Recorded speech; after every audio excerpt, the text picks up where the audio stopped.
with the GR86. It has been down in the Twin Cities area with Impulse Performance. They wanted to do some beta testing with the ecutek software. We partnered with them. Unfortunately, it didn't put out the numbers that they were kind of looking for or what they were hoping for. All right, so we have some new parts that will be coming in hopes that we can open up her lungs and let her breathe a little better. For today, we will be installing our new MST intake. It's not going to do a whole lot of difference, but for starters, we are going to let you hear what she sounds like before install, and then we will do a clip after install so you can see what the difference is. So like she said, car was down at Impulse. They were doing some beta testing with the tuning, trying to see what the stock numbers were and what they could get out of it with the beta software that they have. There wasn't an actual tune available through ecutek or anybody at the time that they could just throw on here and play with, but they wanted to see how similar this vehicle was going to be to tune as the first generation, which from what they told us, it is almost identical, which kind of everybody figures.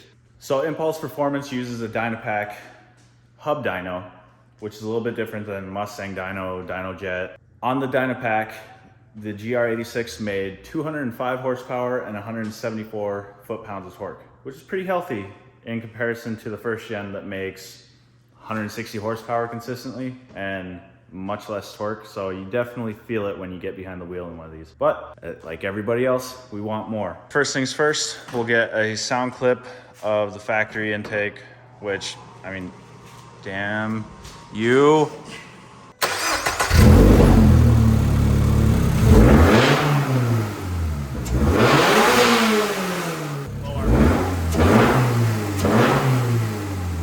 All right, so you probably couldn't hear it over the exhaust. You do hear a little bit of induction noise when you just kind of slam the throttle really quick. Hear it sucking that air. Everybody wants to believe that these increase your horsepower and increase your torque and everything else like that. They really don't do a whole lot, especially on these kind of small, naturally aspirated 4-cylinder engines. Factory airboxes tend to actually perform really well, especially ones like this where it actually has a little snorkel inside here that sucks in cold air away from the engine bay, which is really nice. Doesn't look pretty, and it doesn't sound as nice as what something like this is going to sound like, which is mainly the reason why we're doing this. It will breathe better.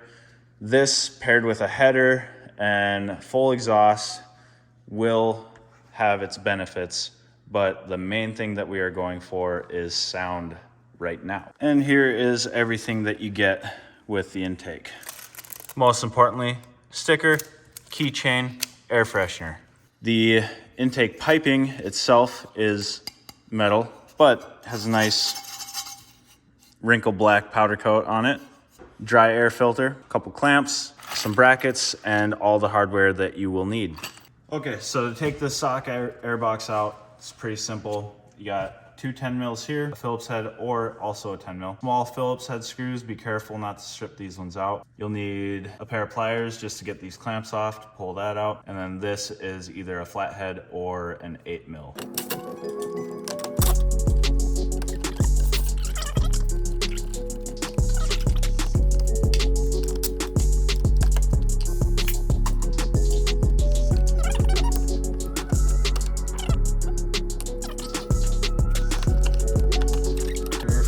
Still perfectly clean. And you got one more 10 mil down here.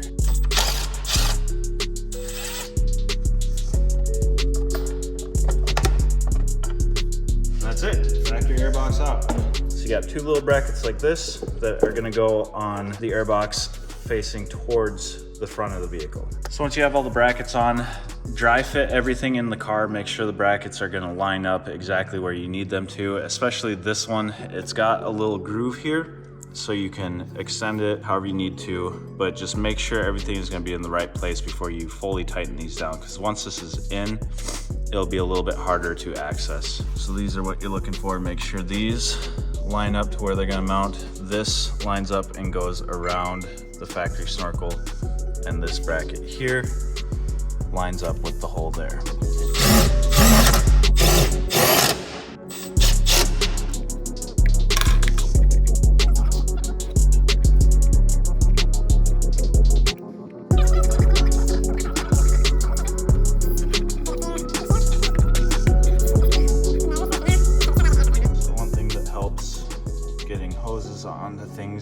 really tight. Get a pair of needle nose pliers and then just stretch them out a little bit. And we're gonna put this on. There's some lettering on here. We don't want to be looking at that, so we're gonna face that away from us. And then this is just gonna go into there like that. Now we'll put the mass airflow sensor back in. And they even included some small black screws, so everything is blacked out. You're not reusing the factory little silver ones. Plug her back in.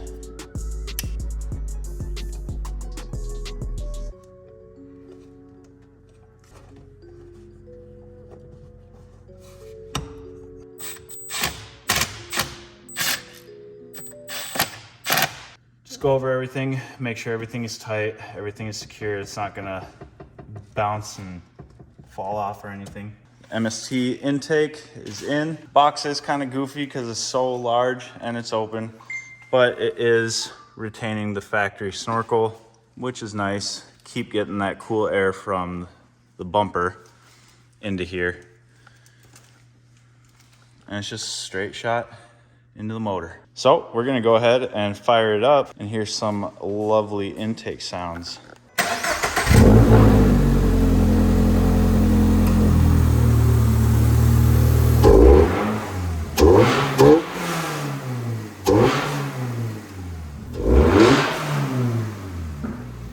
If you're gonna be running the factory hood strut, it is able to maneuver around that. We have some hood struts coming for this, but they haven't shipped yet. Throw a fit a little bit more. God,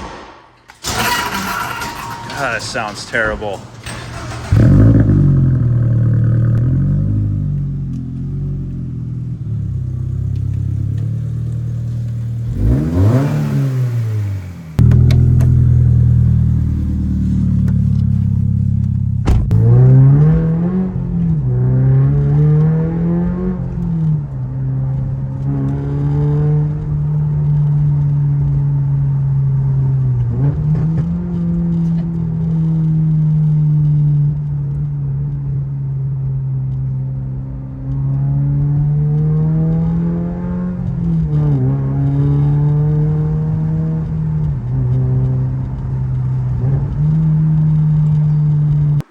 So in the car, don't really hear the intake too much.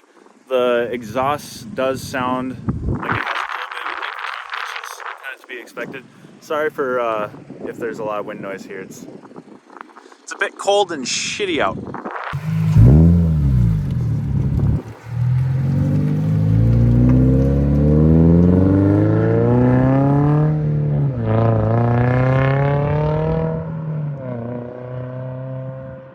Wait for the pops.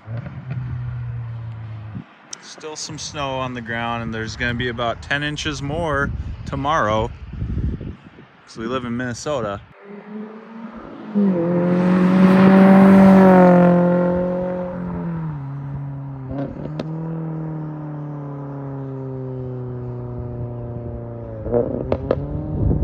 Those pops are so loud.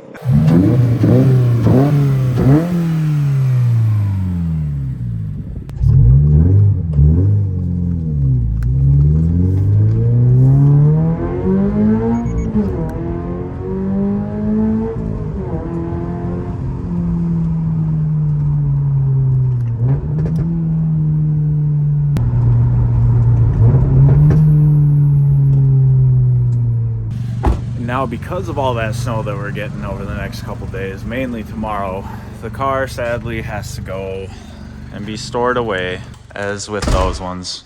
The other one's kind of forced to be in here because there's no motor. So as much as you would like to hear the intake while you're driving, if you have an aftermarket exhaust, chances are you're probably not going to hear it. You will get kind of a throatier, boomier exhaust note, which is nice. It makes it sound a little more aggressive, a little more mean, like she's got a pair. Wait till we get that unequal length.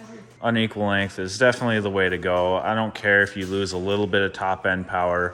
You do pick up some mid-range power, which is more usable and where you're mainly gonna be. You're not doing top speed runs in these kind of cars. That mixed with the beautiful Subi rumble, unequal length is definitely, in our opinion, the only way to go. That'll be coming. Visconti Flex Fuel Kit is coming. Hood strut. Maybe a new wrap. It's a Big secret, kind of, sort of. Is it a big secret though? No. We're not doing the same wrap. Everybody thinks we're gonna do the same color on this car and make it a twin. This one's gonna be all its own and different from anything else that you guys have seen on the road. Saying goodbye to the GR86 for now. Realistically, in like 3 days, it'll be back out, so. And then more content coming with that. Not much of an update on the FRS. Haven't really done anything, not as much as we planned. Not even close to what we planned for over the winter time. But I did get all of the underglow, the wheel lights, the Rocket Bunny bumper lights, and everything else working together now. S2000, still heartless. But look how clean that subframe is. And with a friendly reminder, with show season, at least for us, I know like out on the West Coast and LA and stuff, it's been show season the whole year. But if you live in this area, Wisconsin, Minnesota, the Midwest, show season right around, make sure that you're hitting up Impulse Performance for any like dyno tune. They do all kinds of stuff. I mean, they love working on Hondas, Subarus, GR86s now, thank God, Supras. Also, Fitment Industries is where it's at for your wheels, tires, coilovers, technically just about anything you need nowadays. They got a full line of things, so make sure that you hit them up for anything that you might need this summer. Okay, bye.